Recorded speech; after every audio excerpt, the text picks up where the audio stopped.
The last few topics we'll discuss are fatty acid and cholesterol metabolism. Fatty acid synthesis takes place in the cytoplasm, whereas fatty acid degradation takes place in the mitochondria. Acetyl coenzyme A is the substrate for the synthesis of fatty acids. As you can see, it's also used as a starting substrate to make cholesterol and ketone bodies, which we'll talk about shortly. The first step in fatty acid synthesis is transporting acetyl coenzyme A from the mitochondria to the cytoplasm using the citrate shuttle, which also creates NADPH.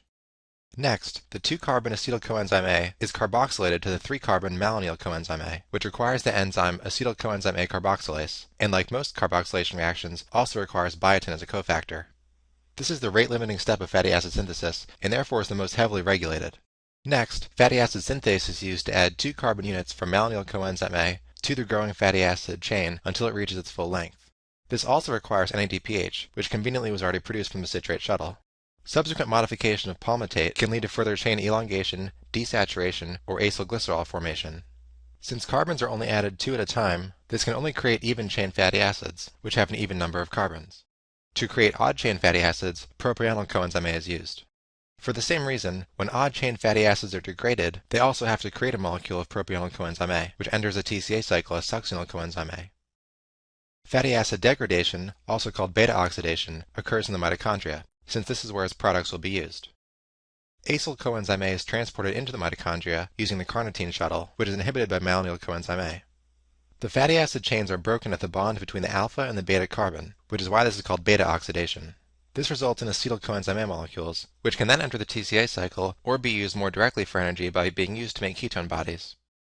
With regard to net energetics, 1 molecule of palmitate can be used to make 129 ATP, whereas it requires 7 ATP and 14 NADPH to make 1 palmitic acid molecule.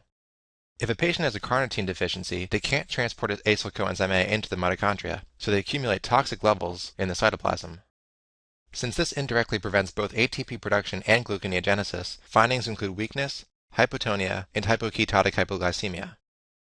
One final point about fatty acid degradation is that it involves acyl coenzyme A dehydrogenase, which makes a double bond in acyl coenzyme A, which is required for beta-oxidation to occur. Deficiency of this enzyme also prevents glucose and ketones from being formed, and results in an increase in dicarboxylic acids. Both ketone bodies and cholesterol are synthesized from HMG coenzyme A. The ketone bodies include acetoacetate, beta-hydroxybutyrate, and acetone. When the amount of glucose available is not sufficient for the energy needs of the brain, free fatty acids are a rich source of energy. The liver can convert free fatty acids and ketogenic amino acids into ketone bodies, primarily acetoacetate and beta-hydroxybutyrate, which can then be metabolized in muscle and the brain into 2 molecules of acetyl coenzyme A. Since ketones can only be used in the mitochondria, they can't be used by erythrocytes since they have no mitochondria. The ketogenesis pathway is shown here. As you can see, acetoacetate is a precursor for the other ketones, beta-hydroxybutyrate and acetone. The acetone can give one's breath a fruity odor, which can indicate that someone is in diabetic ketoacidosis. In both prolonged starvation and diabetic ketoacidosis, oxaloacetate must be used for gluconeogenesis, and therefore becomes depleted from the TCA cycle. Also, in alcoholism, excess NADH converts oxaloacetate to malate, which we discussed earlier. These both prevent normal function of the TCA cycle, resulting in the production of ketone bodies from glucose and free fatty acids. There is a urine test for ketones, but it does not detect beta-hydroxybutyrate. One final point is that the liver makes ketone bodies, but it lacks the enzymes needed to use them. By now we've talked about many different types of fuel use, including glucose, fatty acids, and ketone bodies. You may see a question on step 1 which asks which molecular fuel source is used in certain types of exercise, the fasted state, the fed state, or in starvation. This figure can give you an idea of which fuel sources are used in which situations, and how long they can last. In the first few seconds of running, stored ATP, creatine phosphate, and anaerobic glycolysis are used to provide energy. After a few seconds, the stored ATP becomes depleted, and oxidative phosphorylation is used to get the most efficient ATP production from glucose. When exercising for hours, such as in a marathon, both glycogenolysis and free fatty acid oxidation are used to make ATP. Stored glucose is conserved until you really need it, such as when you're sprinting for the finish line. So how about different kinds of fasting and starvation? In these scenarios, the priorities are to supply enough glucose to the brain and red blood cells so the body can maintain basic functions, and to preserve protein to prevent muscle breakdown. In the fed state, insulin is used to stimulate the storage of lipids, proteins, and glucose. Assuming plenty of oxygen is available, both glycolysis and aerobic respiration can occur. However, in an unfed state, glucagon is produced, which causes you to use fuel reserves rather than free glucose to maintain bodily functions. This is supplemented by gluconeogenesis and fatty acid metabolism. Unfortunately, glycogen stores only last about 1 day. After the first day of fasting, you enter the starvation phase, in which you must use other fuel sources to make ATP. After most of the hepatic glycogen has been consumed, adipose tissues release free fatty acids for beta oxidation. This means that muscle and liver switch their fuel source from glucose to free fatty acids. The liver can then use these fatty acids as well as lactate and alanine for gluconeogenesis, which is especially useful for erythrocytes, since they can't use fatty acids or ketones. After day 3 of starvation, ketone bodies become the main source of energy for the brain and the heart. During this phase, about 2/3 of energy use is from ketone bodies, whereas about 1/3 is from glucose. Since these ketone bodies are made from fatty acids, the amount of stored adipose tissue determines survival time, assuming you have access to water and other important vitamins and minerals. Once adipose stores are depleted, vital proteins are degraded to make energy, which doesn't take long to result in organ failure and death. In this last part of biochemistry, we'll talk about cholesterol metabolism, lipid transport, lipoproteins, and dyslipidemias. Cholesterol is an important part of cell membranes and is also the precursor to bile acids, steroid hormones, and some vitamins. It can be synthesized in the smooth endoplasmic reticulum of any cell in the body, although it's mostly made in the liver. As I mentioned earlier, acetyl coenzyme A is used to make HMG coenzyme A, which can then be used to synthesize either ketone bodies or cholesterol. In fact, HMG coenzyme A reductase is the rate-limiting step in cholesterol synthesis, and therefore this is the enzyme targeted by the statin drug class, which inhibits cholesterol synthesis. Once cholesterol has been synthesized, about 2/3 of it is esterified by the enzyme lecithin cholesterol acyltransferase, or LCAT. Esterification of cholesterol allows it to be stored inside vesicles rather than being embedded in the membrane, which is important so it can be transported through the blood to other parts of the body. Because fat and cholesterol are hydrophobic and don't dissolve in blood, lipids require carrier molecules to enter the circulation. Fat from the diet and from the liver associate with amphiphilic proteins called apolipoproteins. Together with other lipids including cholesterol, cholesterol esters, triglycerides, and phospholipids, the apolipoproteins form lipoproteins. The lipoproteins include VLDL, IDL, LDL, and HDL. There are several key enzymes in lipid transport. Pancreatic lipase degrades dietary triglycerides in the small intestine. Specifically, it cleaves triglycerides at positions 1 and 3, giving rise to free fatty acids and monoacylglycerol. These can then enter the enterocytes and re-esterify into a triglyceride that can be exported in a chylomicron. Lipoprotein lipase, or LPL, is present on vascular endothelium in adipose and muscle, and catalyzes the same reaction as pancreatic lipase. It degrades triglycerides that are circulating in chylomicrons in VLDL so they can be absorbed by local cells, and the chylomicrons become remnants, which are transported back to the liver. Hepatic triglyceride lipase, or HL, degrades the triglycerides in IDL to form LDL. Lastly, hormone-sensitive lipase is an intracellular enzyme, which degrades triglycerides mostly in adipocytes. As I mentioned a moment ago, LCAT, or lecithin cholesterol acyltransferase, esterifies cholesterol, which means it allows the cholesterol to enter the core of the lipoprotein. About 2/3 of cholesterol in the circulation is in an esterified form. This enzyme is required to get cholesterol into HDL to make a mature HDL molecule. CETP, or cholesterol ester transfer protein, can then mediate the transfer of cholesterol esters to other lipoproteins, such as VLDL, IDL, and LDL. The apolipoproteins are amphipathic proteins that bind to lipids to form lipoproteins, so that lipids can be carried through the circulatory and lymphatic systems. These are the 5 most important and most tested apolipoproteins. Apolipoprotein E mediates remnant uptake into the liver. This is found in VLDL, IDL, HDL, chylomicrons, and their remnants. A1 activates LCAT and is mostly found in HDL. Chylomicrons also contain ApoA1 when they're first secreted from enterocytes, but they quickly transfer it to HDL.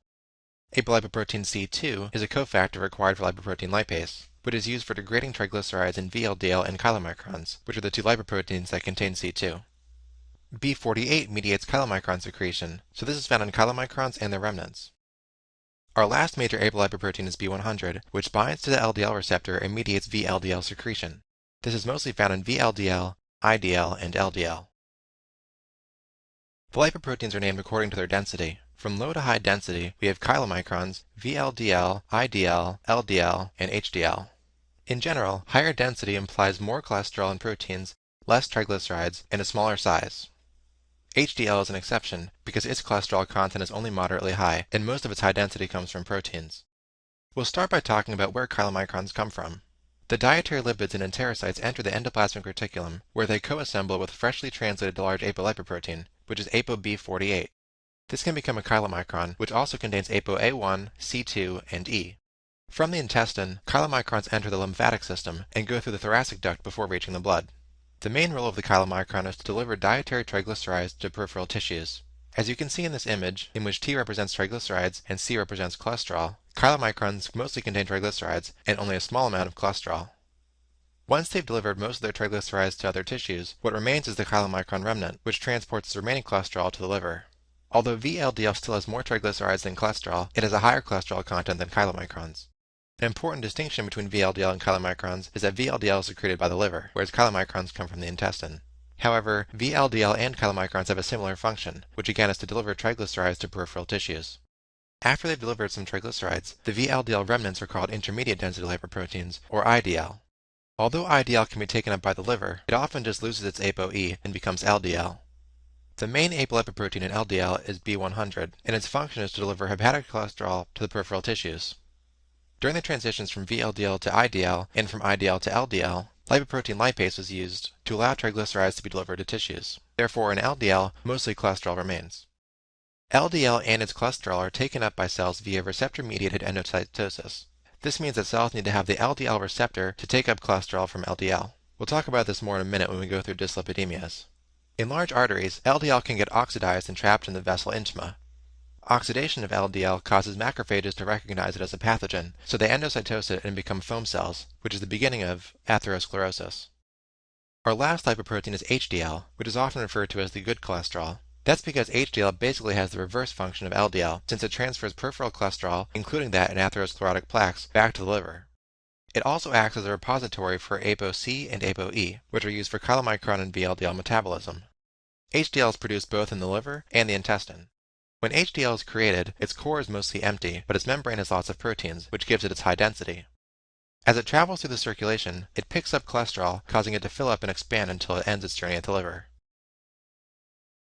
Alright, let's talk about the things that can go wrong with lipids and lipoproteins. A standard lipid profile measures LDL, HDL, total cholesterol, and triglycerides. A dyslipidemia is any significant difference from normal values in a lipid profile. High LDL and low HDL are both well-established risk factors for atherosclerosis and coronary artery disease. Very high LDL can also cause cholesterol deposits in skin or tendons called xanthomas. If these occur in the eyelids, they're called xanthelasma, and if they're in the cornea, it's called arcus senilis or corneal arcus.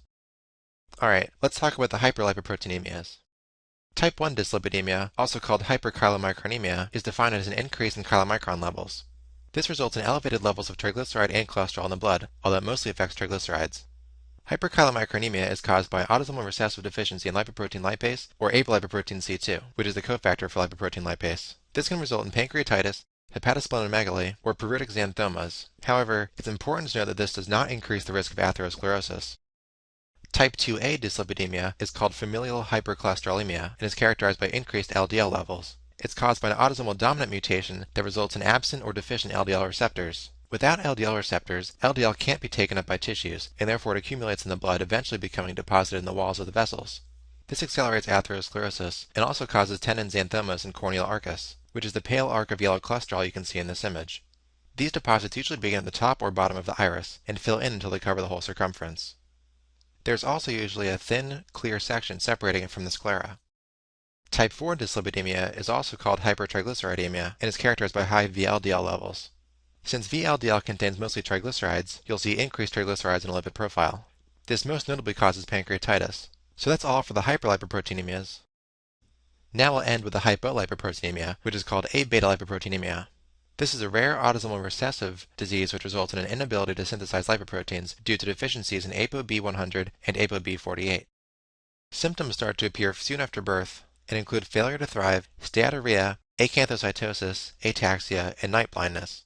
The pathogenesis of this disease is that without these apolipoproteins, chylomicrons can't be produced, so lipids accumulate within enterocytes and then can't be exported into lymphatics and in the blood as chylomicrons. This ultimately means that you'll stop absorbing lipids, causing steatorrhea, which in turn causes failure to thrive and inability to absorb fat-soluble vitamins. The inability to absorb vitamin A causes night blindness. The acanthocytosis, which you can see in these spiky-shaped erythrocytes, occurs due to lipid imbalance in their membranes. Unfortunately, there is no real treatment for this disease, but patients should be supplemented with fat-soluble vitamins.